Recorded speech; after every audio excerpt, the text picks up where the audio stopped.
तो दोस्तों ये दोनों दोनों भोरे उठ के पूरा एंजॉय कर रहा है। चीकू अपना छोटा भाई पीकू को खिला रहा है मॉर्निंग में।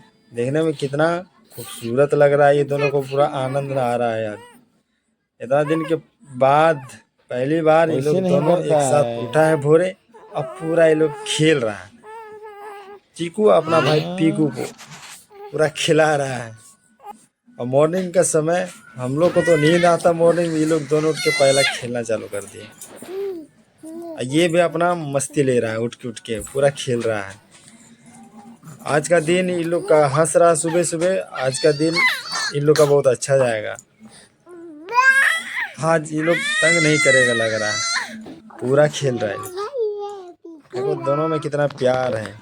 मेरा भाई है पीकू मेरा भाई है पीकू मेरा भाई पीकू मेरा भाई है पीकू मेरा भाई। काटा काटा काटा काटा काटा काटा तुम काटा काटा काटा काटा।